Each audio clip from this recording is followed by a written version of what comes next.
Chapter 5 Bharat આઝાદી તરફ પ્રયાણ. 1920 થી 1947નો સમય જે ગાંધીજી એના યુગ, એના આંદોલનોનો યુગ એ તરીકે ઓળખાય. બીજો તબક્કો જેમાં બંધારણીય હક પ્રાપ્તિ અને એની સાથે સ્વાતંત્ર્ય પ્રાપ્તિ એની લડતનો પણ ગણાય. આ આંદોલન જે પ્રવાહમાંથી પસાર થયા એણે એક સંયુક્ત, એક ભેગી અસર કરી, એ આપણે આ ચેપ્ટરમાં જોઈશું. પહેલો પ્રશ્ન છે સાયમન કમિશન. ટીક કરજો. સાલ 1927 સાયમન કમિશન 3 માર્કનો પ્રશ્ન ગણી શકાય.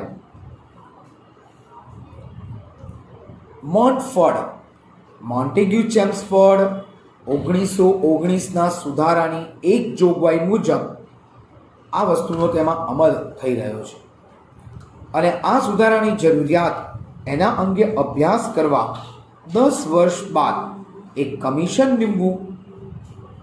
10 વર્ષ સુધી એના સુધારાની જોગવાઈ જોઈશું.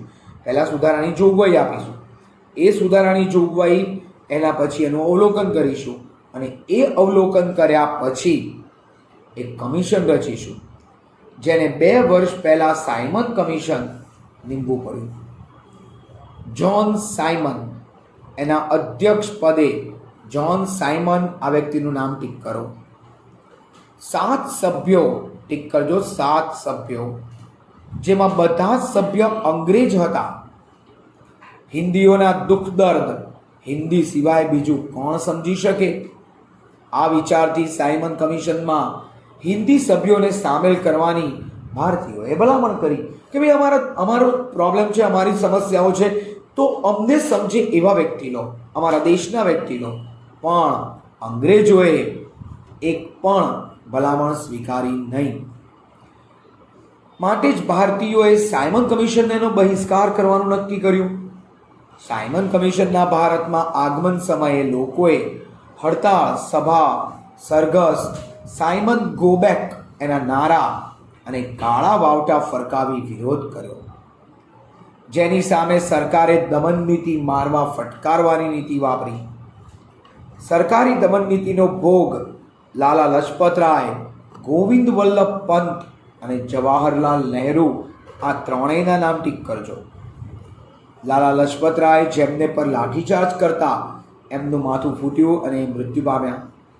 ગોવિંદ વલ્લભ પંત, જેમના ઘૂંટણ ઉપર જબરજસ્ત લાકડીઓનો પ્રહાર થયો, ઘૂંટણ તૂટી ગયો, આજીવન અપાહિજ થઈ ગયા. જવાહરલાલ નહેરુને પણ ઘણી લાકડીઓ પડી હતી.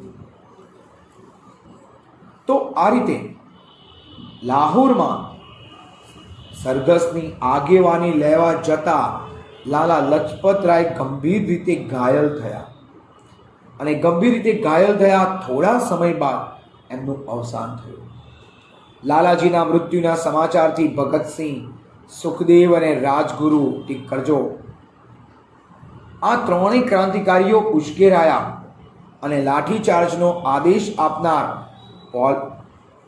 અંગ્રેજ પોલીસ અધિકારી સાન્ડર્સ, ટીક કરવાનું નામ, એની હત્યા કરી.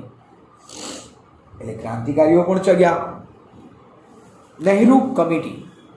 સાયમન કમિશનનો બહિષ્કાર થતા હિન્દી વઝીર બર્કનહેડે સાયમન કમિશનના ખરડા એની શરૂઆતમાં જ જણાવ્યું કે હિન્દના નેતાઓ બધા પક્ષને અનુકૂળ બંધારણ ઘડી આપે તો બ્રિટિશ સરકાર વિચારશે. એક ચેલેન્જ, એક આહવાન તરીકે સ્વીકાર્યું કે સપોઝ આપણે બધા પક્ષને માન્ય હોય એવું બંધારણ શું ઘડી શકીશું કે નહીં, અને એ બંધારણ ઘડી શકીએ એના માટે ચેલેન્જ તરીકે આપણા લીડરે ઉપાડી લીધું. આ લીડરમાં એને આહવાનને પડકાર સમજી હિન્દી રાષ્ટ્રીય મહાસભાએ મોતીલાલ નહેરુ, જવાહરલાલ નહેરુના ફાધર, મોતીલાલ નહેરુના પ્રમુખ પદે નહેરુ કમિટીની સાથે જે અહેવાલ આપ્યો, જે નહેરુ અહેવાલ કહેવાય છે, જેમાં સાંસ્થાનિક સ્વરાજ, સ્વતંત્ર ન્યાયતંત્ર, મૂળભૂત અધિકાર, પુખ્ત વયે મતાધિકાર આનો સમાવેશ કર્યો. પણ અંગ્રેજ સરકારે આ અહેવાલ એની ભલામણ ન સ્વીકારી. પૂર્ણ સ્વરાજની માંગણી 1929. આ સમયે હિન્દી રાષ્ટ્રીય મહાસભા જેમણે જવાહરલાલ નહેરુ, સુભાષચંદ્ર બોઝ જેવા યુવા નેતાઓ સક્રિય થયા, જે પૂર્ણ સ્વરાજ, સંપૂર્ણ આઝાદી જ માંગતા હતા. સાંસ્થાનિક સ્વરાજથી યુવા વર્ગને સંતોષ ન થયો. પરિણામે રાવી નદીના, ટીક કરજો રાવી નદી, એના તટે લાહોર ખાતે જવાહરલાલના અધ્યક્ષપણ નીચે હિન્દી રાષ્ટ્રીય મહાસભામાં પૂર્ણ સ્વરાજ એનો ઠરાવ કર્યો. 26 જાન્યુઆરી 1930, ટીક કરજો. આ દિવસે સ્વતંત્રતાના શપથ લઈ પહેલી વાર આપણો સ્વાતંત્ર્ય દિન ઉજવ્યો. પણ જાણીએ છીએ કે 1930માં આપણે આઝાદ થયા નહોતા. આ પછી આઝાદી મળી એ પછી દર વર્ષે 26 જાન્યુઆરી, જ્યાં સુધી આઝાદી ના મળી ત્યાં સુધી દર વર્ષે 26 જાન્યુઆરીને સ્વાતંત્ર્ય દિન તરીકે ઉજવવાનું નક્કી કર્યું હતું. અને બીજી વસ્તુ કે આઝાદી મળ્યા પછી આપણી સરકારે પણ એ જ કામ કર્યું કે ભારતના આ નેતાઓને અને આ લોકોએ કરેલી માંગણીઓને એને ધ્યાનમાં રાખી અને આ જ દિવસે આપણું બંધારણ રજૂ કર્યું, અમલમાં મૂક્યું. માટે એ આપણા માટે પ્રજાસત્તાક દિન બની ગયો. એટલે જ એનું મહત્વ જાળવવા પ્રજાસત્તાક દિનની ઉજવણી થઈ. VMIMP, વેરી મોસ્ટ IMP પ્રશ્ન. દાંડી માર્ચ 4 માર્ચ, 12 માર્ચથી 6 એપ્રિલ. સવિનય કાનૂન ભંગ એના આંદોલનના ભાગરૂપે ગાંધીજીએ દાંડી ગામના દરિયા કિનારે જઈ મીઠાના કાયદાનો ભંગ કરવાનું નક્કી કર્યું. 11મીની સાંજે આશ્રમમાં હજારો લોકોની જનસભાને સત્યાગ્રહનો સંદેશ આપ્યો. લોકો એને ધરપકડ થાય તો પણ મક્કમતાપૂર્વક, અહિંસક, મતલબ કોઈ મારામારી ના થવી જોઈએ, કમ્પલસરી કોઈ મારામારી કાપાકાપી ના થવી જોઈએ, એવો વિરોધ કરવાનો આગ્રહ કર્યો. અમદાવાદના સાબરમતી આશ્રમ, હરિજન આશ્રમ સાબરમતી, ગાંધી આશ્રમ, ત્યાંથી 12મી માર્ચ, ટીક કરો, 12 માર્ચ 1930ના રોજ પહેલા ભજન ગવાયું. વૈષ્ણવજન તો તેને રે કહીએ છે, પીડ પરાઈ જાણે રે, અને ગીત ગાઈ. ભણે નરસૈયો તેનું દર્શન કરતા કુલ 71 તાર્યા રે. એ છેલ્લી લાઈન. સુર સંગ્રામ કો દેખ ભાગે નહીં, જે બહાદુર હોય એ સંગ્રામ, લડત એને જોઈને ભાગે નહીં. દેખ ભાગે સોઈ સૂર નહીં, જે જોઈ અને ભાગે એ ખરેખર શૂરવીર નથી. ગાંધીજીના નેતૃત્વ હેઠળ સરોજિની નાયડુ, મહાદેવભાઈ દેસાઈ સહિત દાંડી કૂચની શરૂઆત થઈ. અમદાવાદથી દાંડીનું અંતર, ટીક કરજો, આશરે 370 કિલોમીટર છે. દાંડી યાત્રામાં અસલાલી, બારેજા, નડિયાદ, આણંદ, બોરિયાવી, રાસ, જંબુસર, ભરૂચ, સુરત અને નવસારી જેવા નાના મોટા નગરોમાં સભાઓ ભરી.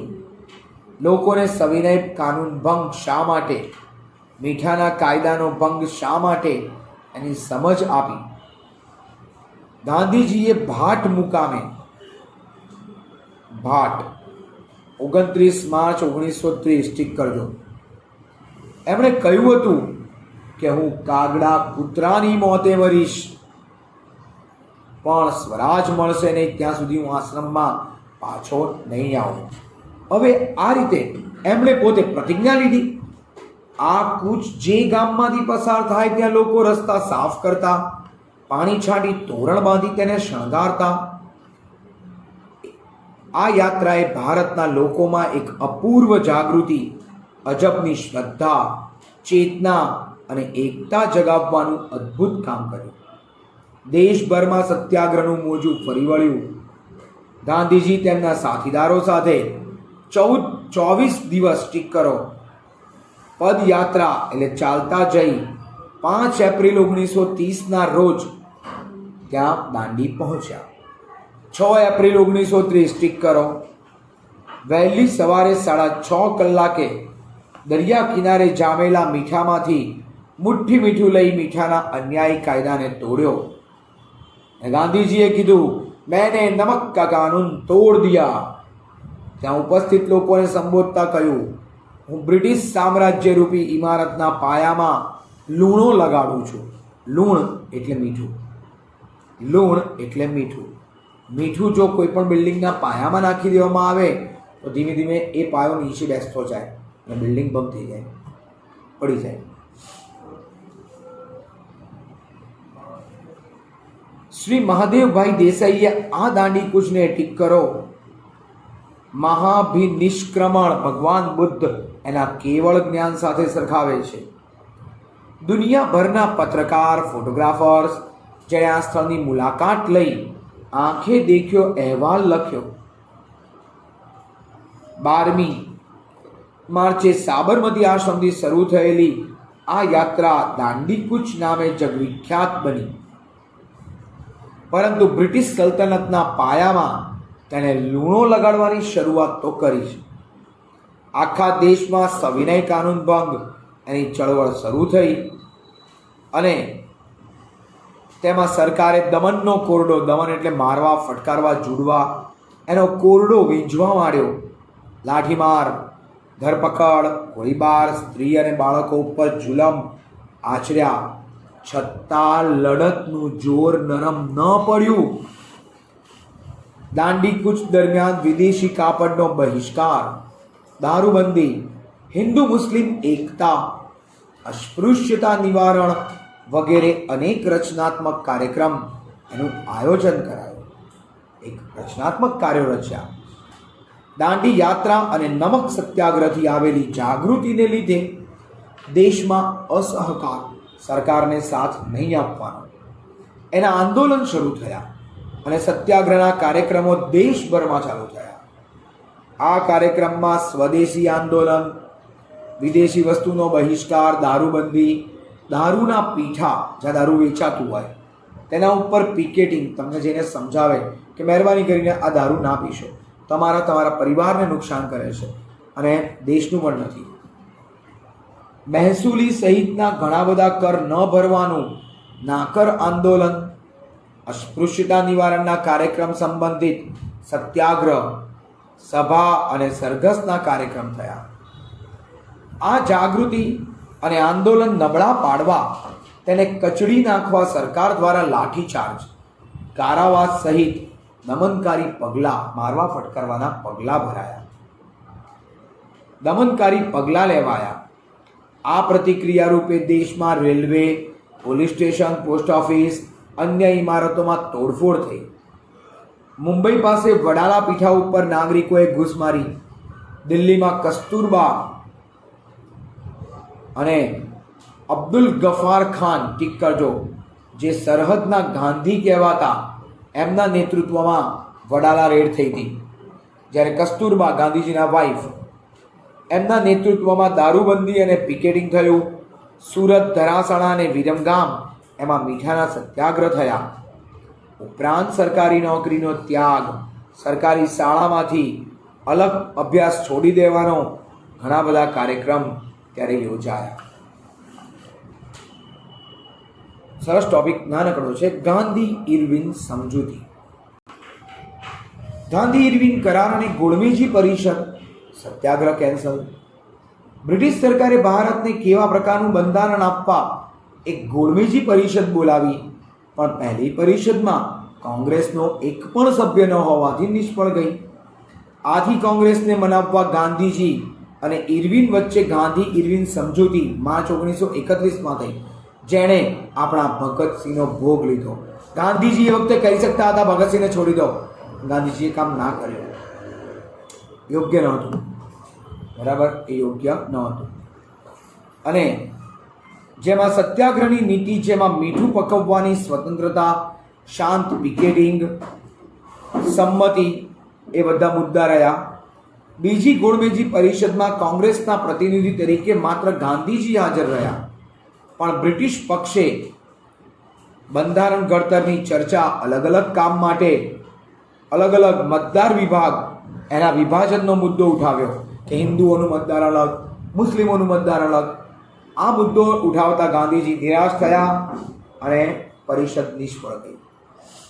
અને 1942-43માં અંગ્રેજો ભારત છોડીને ચાલ્યા જાઓ, હિન્દ છોડો ચળવળ.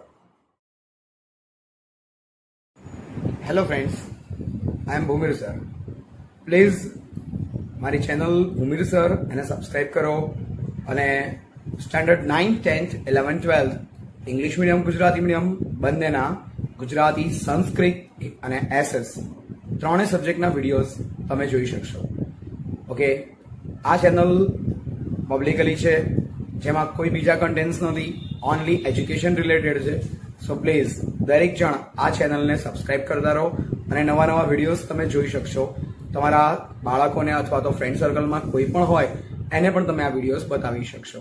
Okay, so thank you for this cooperation. Okay, by.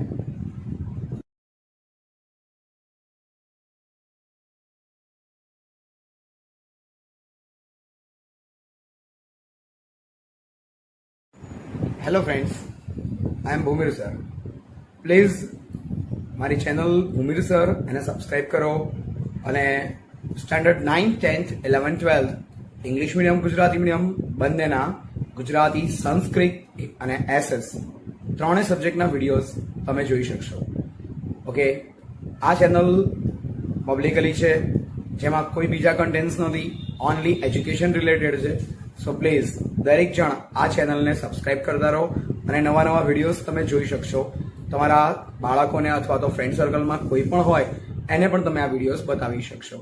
Okay, so thank you for this cooperation. Okay, by.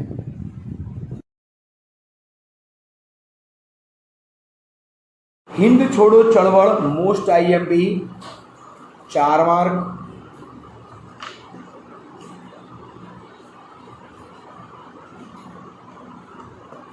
અને આ પ્રશ્ન કરવામાં થોડુંક ધ્યાન રાખવું પડશે, કારણ કે લાંબો પ્રશ્ન છે.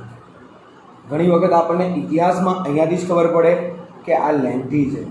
જો આખો પ્રશ્ન ના થાય તો અડધો અડધો કરીને 2 વારમાં પણ કરવું જોઈએ. અને લગભગ દરેક સ્કૂલ આ પ્રશ્ન 100% એકવાર પૂછે તો છે જ, કોઈ બી રીતે પૂછે. એવું નહીં કે ખાલી મોટા 4 માર્કના સવાલમાં, કદાચ કોઈ 2 માર્કના કારણમાં પણ પૂછી શકે. ઓબ્જેક્ટિવમાં તો હોય જ, જો એમાંય ના હોય તો. ચાલો સ્ટાર્ટ કરીએ. વિશ્વયુદ્ધમાં બદલાયેલા સંજોગોને ધ્યાનમાં રાખી કોંગ્રેસની કારોબારી સમિતિએ વ્યક્તિગત સત્યાગ્રહ બંધ કરવાનો નિર્ણય લીધો. જે દરેક એક વ્યક્તિઓ કરતા હતા એ સત્યાગ્રહ બંધ કર્યો જાન્યુઆરી 1942માં.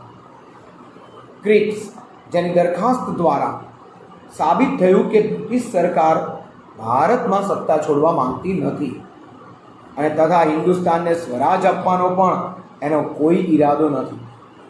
તે હિન્દની પ્રજાને છેતરવા પ્રયાસ કરે છે એવું લાગતા ભારતીયો હતાશ બની રોષે ભરાયા. ક્રિપ્સ મિશનને મોકલ્યું, પણ એવું લાગ્યું કે તો આપણે ચીટિંગ કરે છે, આપણને ઉલ્લુ બનાવે છે. અને એના કારણે ગાંધીજીએ પ્રજાની નિરાશા દૂર કરી નવી આખરી લડત લડવા તૈયાર કર્યા. મુંબઈમાં મળેલી કોંગ્રેસ મહાસમિતિની બેઠકમાં ગાંધીજીની આગેવાની હેઠળ 8મી ઓગસ્ટ 1942 એની આગલી રાત્રે હિન્દ છોડો એનો ઠરાવ પસાર કર્યો. પણ અહીંયા તો એક મોટી ઘટના બની. 8 ઓગસ્ટે રાત્રે 8 વાગે ઠરાવ પસાર કર્યો અને 9 ઓગસ્ટે વહેલી સવારે બધા નેતાઓની ધરપકડ. ગાંધીજીને ઊંઘમાંથી ઉઠાડીને જેલમાં નાખ્યા હતા. આ ગાંધીજી, જવાહરલાલ નહેરુ, સરદાર પટેલ બધા જ જેલમાં. આ ઠરાવના બીજા દિવસે વહેલી સવારે ગાંધીજી, વલ્લભભાઈ પટેલ, જવાહરલાલ નહેરુ, મૌલાના આઝાદ જેવા અગ્રગણ્ય આગળ પડતા કોંગ્રેસના નેતા એની ધરપકડ થઈ ગઈ.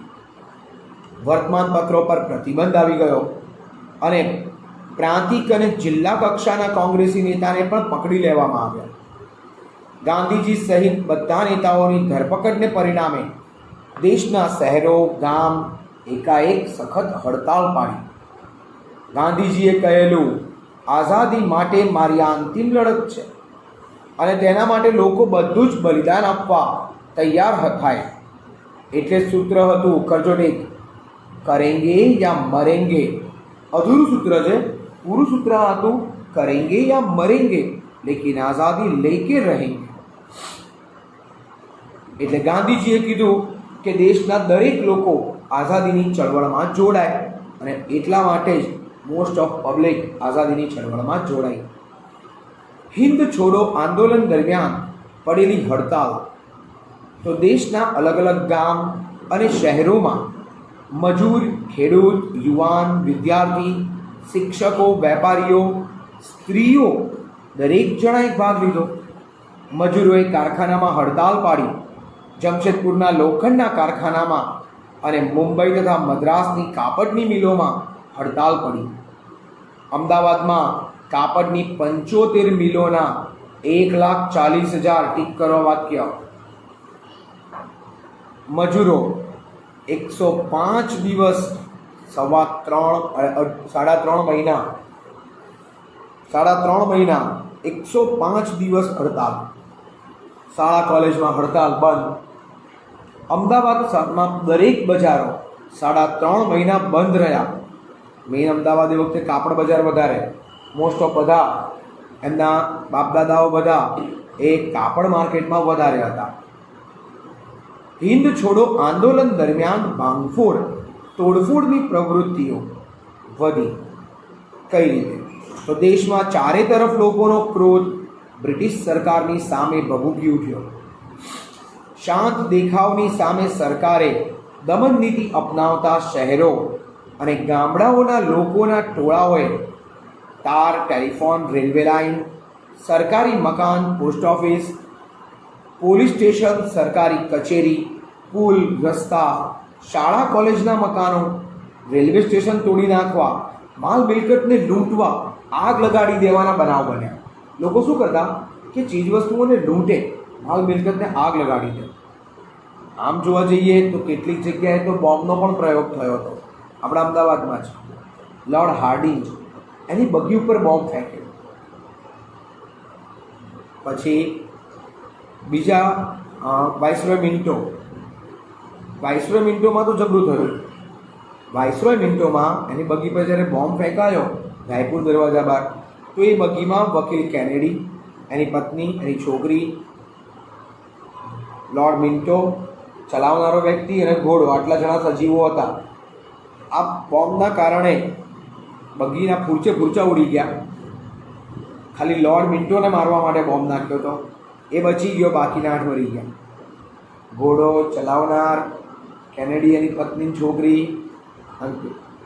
આ બધા મરી ગયા. પણ ખાલી મિન્ટો હતો 6-7 જણમાં, એ મિન્ટો ખાલી બચ્યો, બાકી બધા મરી ગયા.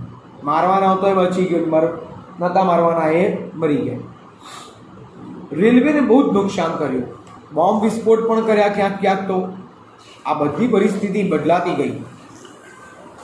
લડતને કચડી નાખવા માટે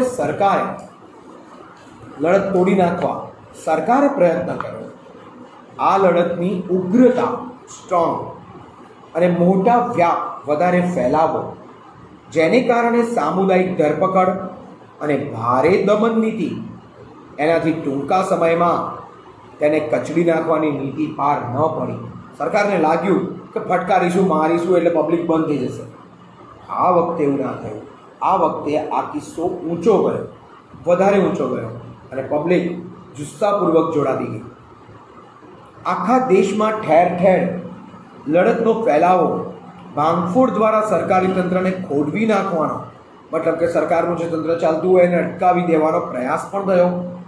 70,000 કરતાં વધારે લોકો જેલમાં ગયા, અને આ ચળવળ દરમિયાન ટીકરો 538 વાર ગોળીબાર કરવા પડ્યા. આ લડતમાં લોકોએ જે વ્યક્તિગત સામુદાયિક વીરતા બતાવી, તેનાથી વિશ્વની સાથે બ્રિટિશ સરકાર પણ એવી છાપ પડી કે વધુ સમય હવે ભારતમાં શાસન આપણું નહીં ટકે. ચળવળના લોકોએ સ્વયંભૂ પબ્લિક, નેતાઓ તો જેલમાં છે તોય પબ્લિક ચળવળ કરી રહી છે રોજ. હા, પોતે સ્વયંભૂ પોતાની જાતે સમજીને એ ચળવળો ચલાવતા હતા, પોતાની જાતે જ આ ચળવળ ચલાવતા. એટલે શું? પબ્લિકને ખબર પડે કે આ સરકાર ખોટું કરે છે, સીધો વિરોધ. ગાંધીજી કે વલ્લભભાઈને પૂછવાની જ જરૂર નહીં, પબ્લિક પોતાના દિલથી જે લાગતું એ કરતી. પણ આ દરમિયાન 1028 માણસોએ જાન ગુમાવ્યા, 3200 માણસોને ઈજા થઈ. અમદાવાદ, પટના એમાં ગોળીબાર કરતા વિદ્યાર્થીઓ મૃત્યુ પામ્યા. અને આ લડતમાં સામુદાયિક વીરતા બતાવી, સ્વયંભૂ આંદોલન કર્યું. આ બધી વસ્તુમાં આપણા અમદાવાદમાં ગુજરાત કોલેજ એના વિદ્યાર્થીઓએ જબરજસ્ત આંદોલન કર્યું હતું. 4-5 કોલેજોનું ભેગું કરીને સરઘસ કાઢ્યું હતું યુવાન યુવક યુવતીઓએ. અને એમાં એક સ્ત્રી ભારત માતાનો ઝંડો લઈને આગળ વધતી જાય. જ્યારે પોલીસે ઓર્ડર આપ્યો ગુજરાત કોલેજમાં કે વિખેરાઈ જાઓ નહીંતર ફાયરિંગ કરીશું, અને એ ફાયરિંગમાં પહેલું ફાયરિંગ થયું વિનોદ કિનારીવાલા પર.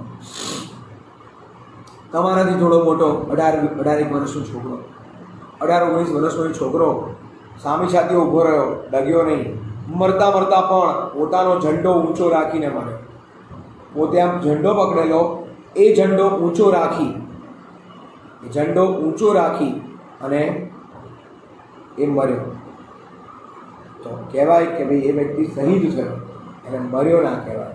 એટલા માટે એનું નામ શહીદ વિનોદ કિનારીવાલા કહેવાય છે. તો હવે આઝાદી માટે બધા તૈયાર થઈ ગયા. અને ત્યારબાદ 5 વર્ષે અમારે હવે ડોમિનિયન સ્ટેટ નથી જોઈતું, સાંસ્થાનિક સ્વરાજ નહીં, પૂર્ણ સ્વરાજ જ આપો. અને એ પછી 5 વર્ષે ભારત આઝાદ થયું. આઝાદ હિન્દ ફૌજ અને સુભાષચંદ્ર બોઝ 4 માર્ક, 2 ટૂંકનો 4 માર્કની. સુભાષચંદ્ર બોઝ જેમનો જન્મ ઓરિસ્સા રાજ્યના કટક શહેરમાં થયો હતો 23 જાન્યુઆરી 1897. પિતા રાય બહાદુર જાનકીનાથ બોઝ કાનૂની ક્ષેત્રે સરકારી વકીલ, અને તેમની માતા શ્રીમતી પાર્વતી દેવી ધાર્મિક વૃત્તિવાળા હતા. આ બંગાળી છોકરો આગળ જઈ બ્રિટિશ સરકારનો વફાદાર નોકર બનશે, લોકોએ એવી ભવિષ્યવાણી વિચારી હતી. જેણે ભારતની બ્રિટિશ હુકુમત સામે સ્વાતંત્ર્ય સેનાની તરીકે કામ કર્યું, અંગ્રેજોનો સામનો, એનો વિરોધ કર્યો. તેમજ જેણે ભારત સરકારની બ્રિટિશ હુકુમત સામે આઝાદી મેળવવા એક આઝાદીના લડવૈયા તરીકે કામ કર્યું. કોલકાતાની પ્રેસિડેન્સી કોલેજમાંથી ખૂબ સારા ગુણથી પરીક્ષા પાસ કરી વધારે અભ્યાસ માટે ઇંગ્લેન્ડ ગયો. અને ત્યાંની ખૂબ અઘરી ગણાતી ICS ઇન્ડિયન સિવિલ સર્વિસ, ઠીક કરો, પૂરું નામ એક વાક્યમાં પૂછાય. ICSની પરીક્ષા 4થા નંબરે ઉત્તીર્ણ કરી 4th રેન્ક આવ્યો. પાછા ફર્યા અને કોલકાતાની પ્રેસિડેન્સી કોલેજના પ્રોફેસર બન્યા. અંગ્રેજ અધ્યાપક ઓટ, નામ ઠીક કરજો, એક અંગ્રેજ પ્રોફેસર હતો ઓટ, એના દ્વારા અપમાનજનક શબ્દ બોલાતા. 1-2 વાર ના પાડી, પછી એ તો એ બોલ્યો યુ બ્લડી બ્લેક ઇન્ડિયન, પણ વાક્ય પૂરું કરે પહેલાં તો સુભાષચંદ્રની ખોબરી ટન સટાસટ ચંપલ લઈને મારવા જ માંડ્યા, જૂતે માર્યા હતા. બસ ત્યારથી એમના મનમાં આ રંગભેદ નીતિ અને ભારતીય વિદ્યાર્થીઓના અપમાનજનક અને અંગ્રેજોના અભિમાન, એના કડવા અનુભવ એમના મનમાં રોપાયા અને ક્રાંતિના બીજ વવાયા. તેમણે ભારતના સ્વાતંત્ર્ય સંગ્રામમાં રસ લીધો. હિન્દી મહાસભાના સક્રિય કાર્યકર્તા પોતે હતા. રાષ્ટ્રીય સ્વરાજ પક્ષ 1923માં જોડાતા ટૂંક સમયમાં યુવાનોમાં પ્રસિદ્ધ નેતા બની ગયા. અને સવિનય કાનૂન ભંગ એની લડતમાં પણ ગાંધીજીની જોડે આગળ પડતા હતા. જેલવાસ વેઠ્યો. 1938માં માત્ર 41 વર્ષની યુવાન વયે હરિપુરા કોંગ્રેસ અધિવેશન એના પ્રમુખ સ્થાને રહ્યા. ખરેખર એક જોરદાર, એટલી લોકપ્રિયતા કે ઇલેક્શન થયું ને એમાં એ જીત્યા. પબ્લિકમાં એટલા ફેમસ હતા એ પોતે. સુભાષ બાબુના વિચારોને ગાંધીજીના વિચાર સાથે ખાસ મેળ ન બેસતો. ગાંધીજી જોડે મતભેદ થતા કોંગ્રેસે ફોરવર્ડ બ્લોક ઠીક કરજો, કોંગ્રેસ છોડી દીધી અને ફોરવર્ડ બ્લોક નામના નવા પક્ષની રચના કરી. દેશમાં અવિરત સતત સભાઓ સંબોધી, દેશને આખા અલગ અલગ ભાગોમાં પ્રવાસ કરવો, બ્રિટિશ વિરુદ્ધમાં જનમત ભેગો કરી એવા આશયથી બહુ પ્રવાસ કર્યા. અંતે હિન્દ સંરક્ષણ ધારા હેઠળ એમની ધરપકડ કરી કારાવાસમાં પૂર્યા 1940માં. કારાવાસમાં એક રાજકીય કેદી સાથે અયોગ્ય વ્યવહાર બાબતે આમરણાંત ઉપવાસ કર્યા. તબિયત બગડી એટલે એમને પોતાના જ નિવાસ સ્થાને એમને નજરકેદ કરવામાં આવ્યા. પણ ત્યાં જબરજસ્ત હોશિયાર પઠાણના છુપા વેશે ત્યાંથી નીકળી ગયા. કોલકાતા, પેશાવર, કાબુલ, ઈરાન, રશિયા, ત્યાં થઈને બર્લિન, જર્મનીમાં ગયા. 28 માર્ચ 1942 જર્મનીમાં પણ તેમનું ભારતીયોએ ઉષ્માભર્યું સ્વાગત કર્યું. બર્લિન રેડિયો પરથી આપણા દેશ બાંધવોને બ્રિટન સામે જેહાદ જગાવવા અનુરોધ કર્યો. હિટલરને મળ્યા. હિટલર એ જર્મનીનો બીજા વિશ્વયુદ્ધ પહેલાંનો મેઇન વ્યક્તિ હતો. તેઓએ પહેલાં રોમ અને પેરિસમાં સ્વતંત્ર ભારતને લગતા લશ્કરી એકમ સ્થાપિત 3000 ભારતીયોની ભરતી કરી. ભારતમાંથી છટકીને જાપાનમાં વસેલા ક્રાંતિકારી રાસ બિહારી બોઝ, ઠીક કરો નામ, એમણે બધા મંડળને સાંકળતી એક સંસ્થા ઇન્ડિયન ઇન્ડિપેન્ડન્સ લીગ નામે મધ્યસ્થ સંસ્થા સ્થાપી. ઠીક કરો નામ, ઇન્ડિયન ઇન્ડિપેન્ડન્સ લીગ, જેણે ભારતની આઝાદી પ્રાપ્ત કરવા માટે આઝાદ હિન્દ ફૌજ ઊભી કરવા નક્કી કર્યું. Indian national army INA. વિશ્વના જુદા જુદા દેશમાં વસતા હિન્દીઓ કયા દેશ? તો મલાયા, જાપાન, ચીન, સુમાત્રા, જાવા, હોંગકોંગ, બોર્નિયો, અંદમાન, બ્રહ્મદેશ વગેરે જગ્યાએ 100 જેટલા પ્રતિનિધિઓ હાજરી આપી. જેમાં જાપાનના હાથમાં યુદ્ધ કેદી તરીકે પકડાયેલ મેજર મોહનસિંહ, નામ ઠીક કરવાનું, તેમણે પણ હાજરી આપી. રાસ બિહારી બોઝ પ્રમુખ બન્યા. આઝાદ હિન્દ ફૌજ અને ઇન્ડિયન ઇન્ડિપેન્ડન્સ લીગ એનું કામ તો અંગ્રેજોની કડક સુરક્ષા ભેદી સુભાષ બાબુ એક સબમરીન દ્વારા બર્લિન ત્યાંથી જાપાન પહોંચ્યા. આ એક જબ્બર સાહસ હતું. ત્યાં રાસ બિહારી બોઝે હિન્દ મુક્તિની આ ફૌજ ઇન્ડિયન ઇન્ડિપેન્ડન્સ લીગ એની સર્વોચ્ચ નેતાગીરી સુભાષચંદ્રને સંભાળી લેવા આમંત્રણ આપ્યું. આ ફૌજ માત્ર હિન્દી સૈનિકોની અને હિન્દી અધિકારીઓની જ નહીં અને ભારતની મુક્તિ માટે લડશે તેમ કહેલું. જેમાં જાપાન અને અગ્નિ એશિયાના દેશો બધી જ મદદ કરશે. નક્કી થયું હતું કે જાપાન પણ હેલ્પ કરશે ભારતના આ સૈનિકોને, આઝાદ હિન્દ ફૌજને મદદરૂપ થાય તો એ લોકોને શું વાંધો હોય. અને જાપાનીઝ લશ્કર હિન્દમાં આગળ વધે તેમ તેમ કામચલાઉ સરકાર ત્યાં રચી ત્યાંનો વહીવટ તેમને સોંપશે. જાપાન તેને માન્યતા પણ આપશે. સુભાષચંદ્ર જાપાનથી સિંગાપુર ગયા. 1943ની 2 જુલાઈએ ત્યાં સર્વસંમતિથી 4 જુલાઈ 1943ના રોજ ઇન્ડિયન ઇન્ડિપેન્ડન્સ લીગ એટલે કે આઝાદ હિન્દ ફૌજ રાસ બિહારી બોઝને મળ્યા અને રાસ બિહારી બોઝ જોડે વાતચીત કરી. રાસ બિહારી બોઝે કીધું, આ કામ તમે મારા કરતાં વધારે સારી રીતે કરી શકો એમ છો. હું રાજીનામું આપું છું. આર્મીના સૈનિક તરીકે લડવા તૈયાર છું. નેતા નથી બનવું. તમે નેતા બનો, તમે બરાબર છો. અને એટલે સુભાષચંદ્ર બોઝ નેતા બન્યા. ત્યારથી એમનું એક ગુલામનું નામ બન્યું, લાડકુ નામ, નેતાજી. આપણે નેતાજી કહીએ તરત એક આર્મીવાળો માણસ સલામી આપતો તરત યાદ આવે સુભાષચંદ્ર બોઝ.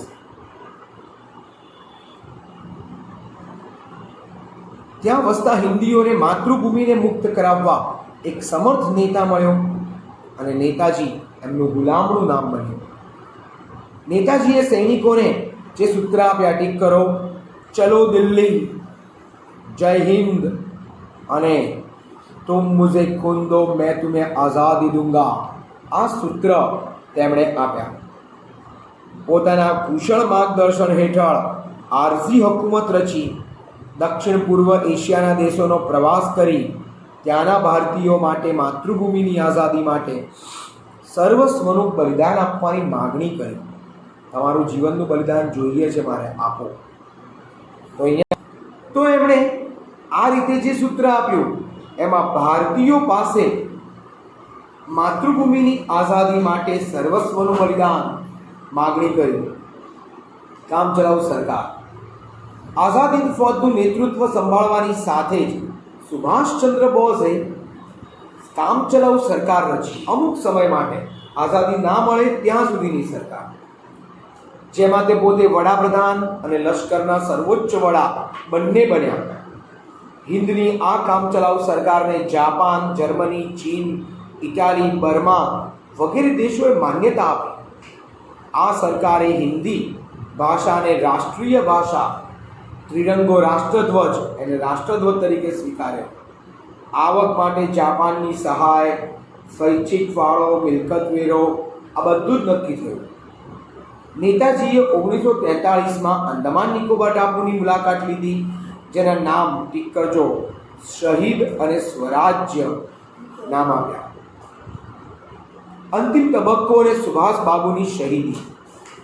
નેતાજીના નેતૃત્વ હેઠળ સૈન્યની ટુકડીઓએ રંગૂન, પ્રોમ, કોહિમા જે અત્યારે નાગાલેન્ડની રાજધાની છે આ પ્રદેશ પણ જીત્યા મે 1944 સુધીમાં। ત્યારબાદ ઇમ્ફાલ, મણિપુરની રાજધાની એ પણ જીતી। પણ બીજા વિશ્વયુદ્ધના આ સમય દરમિયાન અમેરિકાએ બ્રિટન તરફ ઝુકાવ્યું। અમેરિકા બ્રિટનની ટીમમાં એન્ટર થયું અને એણે આખી બાજી, યુદ્ધની બાજી જ પલટી નાખી અને જાપાનના નાગાસાકી અને હિરોશીમા શહેરો ઉપર બે અણુબોમ્બ એની વર્ષા થઈ અને જાપાને શરણાગતિ સ્વીકારી। આઝાદ હિન્દ ફૌજને મળતી જાપાનની મદદ બંધ થઈ। તદુપરાંત બ્રિટનના હવાઈ જહાજ આઝાદ હિન્દ ફૌજ ઉપર બોમ્બમારો કરવા લાગ્યા। એનાથી સ્થિતિ વધારે બગડી। નેતાજી સુભાષચંદ્ર આ કપરી પરિસ્થિતિમાં વિમાન મારફતે બેંકોકથી સાયગોન, સાયગોનથી ફોર્માસાના તાઇપે વિમાની મથકે પહોંચ્યા અને ત્યાંથી ઉપડવા જતાં જ વિમાનમાં અકસ્માતે આગ લાગતા હોસ્પિટલમાં સારવાર દરમિયાન 18 ઓગસ્ટ 1945ના રોજ તેમનું અવસાન થયું। આમ જોવા જઈએ તો એમનું મૃત્યુનું સસ્પેન્સ આજે પણ સસ્પેન્સ જ છે। એમનું મૃત્યુ કેવી રીતે થયું હજી પણ એ પ્રોબ્લેમ સોલ્વ થયો નથી। આઝાદીની પ્રાપ્તિ અને ભારતના ભાગલા 3 માર્ગ। આઝાદ હિન્દ ફૌજના પકડાયેલા સેનાપતિઓ ઉપર રાજદ્રોહનો કેસ ચલાવાયો।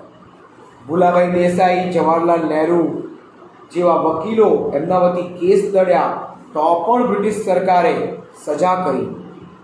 પણ આ વસ્તુ માટે પ્રચંડ લોક વિરોધ થયો। લોકો દ્વારા ડાયરેક્ટલી વિરોધ કર્યો કે આ ખોટું છે, આ લોકો નિર્દોષ છે, એમને માફી આપવી જોઈએ અને તેમના વતી કેસ લડ્યા પણ બ્રિટિશ સરકારે આ સેનાપતિઓને સજા કરી, જે પ્રચંડ લોક વિરોધ થતાં પાછી ખેંચી અને આ બનાવથી મુંબઈના નૌકા વિગ્રહ 1946 અંગ્રેજોએ ભારતને આઝાદી આપવાની શરૂઆત કરી। બ્રિટનના વડાપ્રધાન ક્લેમેન્ટ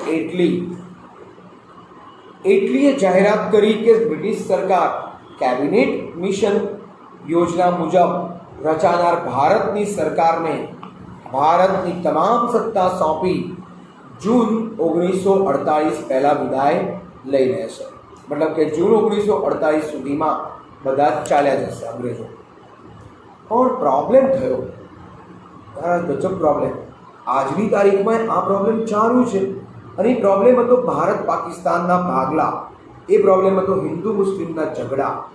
જોઈએ આ દરમિયાન હિન્દમાં વાઇસરોય તરીકે વેવેલની જગ્યાએ માઉન્ટ બેટન એની નિમણૂક થઈ। વેવેલના બદલે કોણ આવ્યું? Mountbatten. તે સમયે હિન્દમાં ફાટી નીકળેલા રમખાણ એટલે તોફાનો હિન્દુ મુસ્લિમના રમખાણ, જેનાથી સ્થિતિ વધારે કરુણ બની. બંધારણ સભાની રચના જુલાઈ 1946ની ચૂંટણીમાં કોંગ્રેસને 210માંથી 201 અને મુસ્લિમ લીગને 78માંથી 73 બેઠક ઉપર એ લોકોને સફળતા મળી. આ તો સારું અઘરું કહેવાય. એક જ દેશમાં બે પક્ષ મજબૂત ના ચાલે. અને પરિણામે પાકિસ્તાન માટેની લીગની માગણી પ્રબળ બની. એના પર દબાણ લાવવા 16 ઓગસ્ટ 1946નો દિવસ ટીક કરો સીધા પગલા દિન તરીકે ઉજવાયો. જો કે તેમાં કોમી હુલ્લડ ફાટી નીકળ્યા. હુલ્લડ એટલે તોફાનો હિન્દુ મુસલમાનના.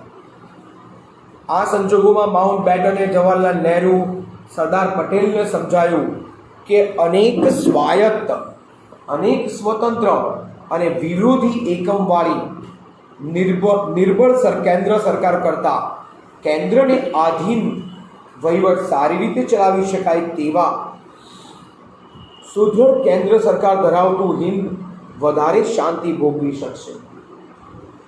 નેતાઓને પણ આ દલીલ યોગ્ય લાગી અને નહેરુ અને સરદાર ગાંધીજી સાથે પરામર્શ કર્યો.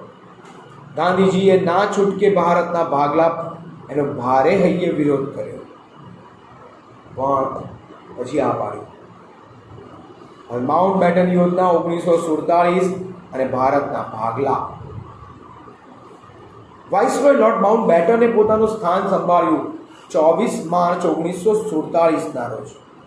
ત્યારે તેમના મતે ભારતના ભાગલા કરવા સિવાય હવે કોઈ ઉપાય બાકી નહોતો બચ્યો.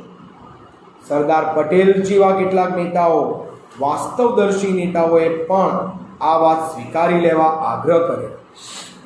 આમ આ સંજોગોમાં લાંબી ચર્ચા વિચારણાના અંતે માઉન્ટ બેટન એને ભારતના 2 ભાગલા પાડવાની યોજના અમલમાં મૂકી. ઠીક કરજો તારીખ ક્યારે મૂકી? 3 જૂન 1947. માઉન્ટ બેટન યોજના તરીકે જે ઓળખાય છે. કોંગ્રેસ અને મુસ્લિમ લીગે આ યોજનાનો સ્વીકાર કર્યો. જો કે માઉન્ટ બેટને પંજાબ, બંગાળ એની હિન્દુ બહુમતીવાળા વિસ્તાર હિન્દ સાથે, મુસલમાન બહુમતીવાળા વિસ્તાર પાકિસ્તાન સાથે, વાયવ્ય પ્રાંતમાં બલુચિસ્તાન અને સિલહટ વિસ્તાર એ પણ પાકિસ્તાનને આપ્યા. આ લોચો કર્યો. આઝાદીની પછી 2 પાકિસ્તાન હતા. પૂર્વ તરફ પૂર્વ પાકિસ્તાન, જે આજે બાંગ્લાદેશ તરીકે ઓળખાય છે, અને બીજું પશ્ચિમ તરફ અત્યારનું પાકિસ્તાન. હિન્દ સ્વાતંત્ર્ય ધારો જુલાઈ 1947 3 માર્ચ. વાઇસરોય લોર્ડ માઉન્ટ બેટનની યોજના અનુસાર બ્રિટિશ પાર્લામેન્ટે હિન્દ સ્વાતંત્ર્ય ધારો 3 જુલાઈ 1947ના રોજ પસાર કર્યો. આ ધારા મુજબ ભારતીય સંઘે સૌપ્રથમ ગવર્નર જનરલ તરીકે ટીક કરો ભારતીય સંઘના પ્રથમ ગવર્નર જનરલ માઉન્ટ બેટન અને પાકિસ્તાને જનાબ જિન્ના, મોહમ્મદ અલી જિન્ના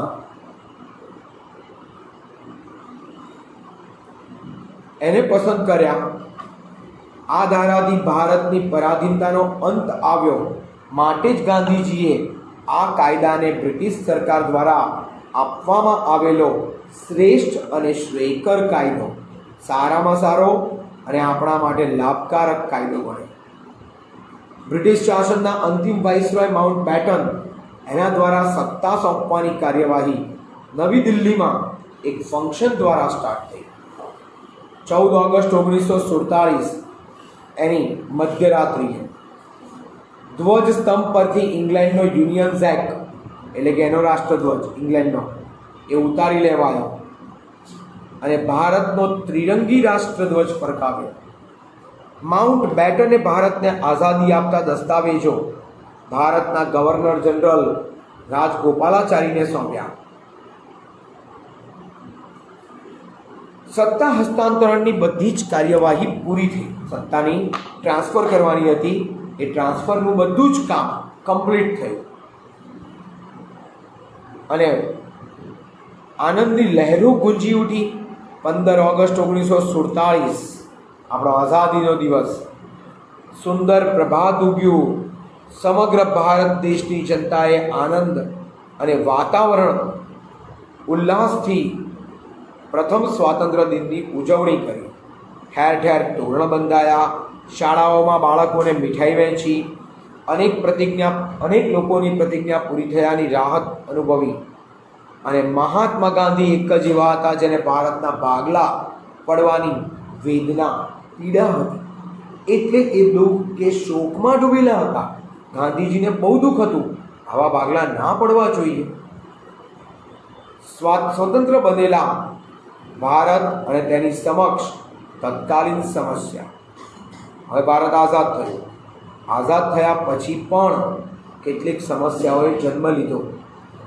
માઉન્ટ બેટન યોજના, હિન્દ સ્વાતંત્ર્ય ધારો, ઇન્ડિયન ઇન્ડિપેન્ડન્ટ એક્ટ 1947ના અનુસાર હિન્દુસ્તાનની વિભાજિત સ્વતંત્રતા અને ભારત પાકિસ્તાન બે દેશ એના સ્વરૂપમાં જોવા મળી. આ કાયદાનો નુકસાન કે આપણે ભારત પાકિસ્તાનના ભાગલા સહન કરવા પડ્યા.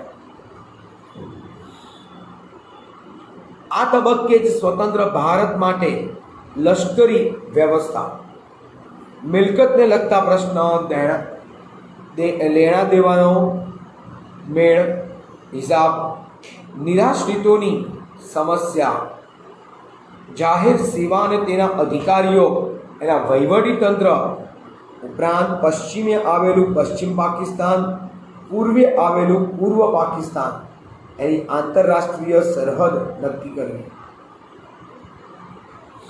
આંતરરાષ્ટ્રીય સરહદ નક્કી કરવી, મુખ્ય સમસ્યાનું નિરાકરણ લાવવાનું હતું.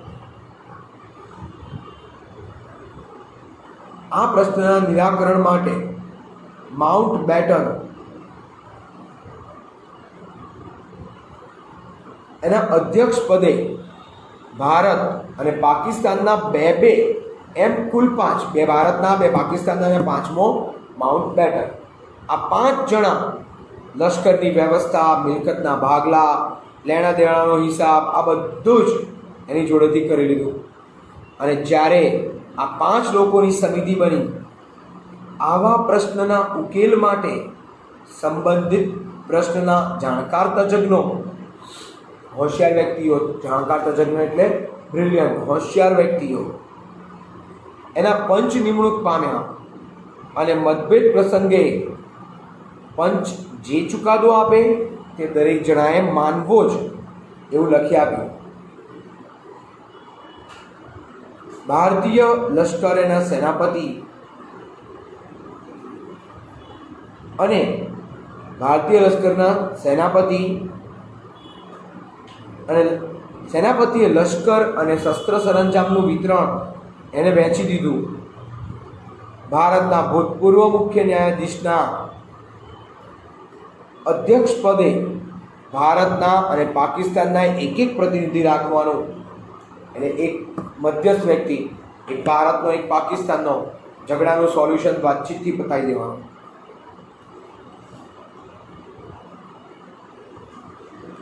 એની ખાતરી આપી. હવે વિભાજન પૂરું થતાં બ્રિટિશ સરકારે વિદાય લીધી અને લશ્કરી, ન્યાયિક, વહીવટી સેવા આપનાર અધિકારીઓને ભારત કે પાકિસ્તાન એમાં વિકલ્પ સ્વીકારવાની, તેમની બંને દેશોની મિલકતો, રોજગાર, વ્યવસાય, આ બધી સમસ્યાનો પણ ધૈર્યપૂર્વક ઉકેલ લાવ્યા. ભારતમાં 562 દેશી રાજ્યો અને રજવાડાઓ છે.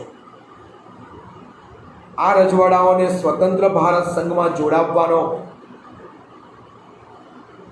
ભગીરથ પ્રશ્ન સરદાર વલ્લભભાઈ પટેલે પોતાના દ્રઢ મનોબળ, લોખંડી મનોબળ અને મુત્સદી પૂર્ણ વાટાઘાટો વડે ઉકેલ્યો.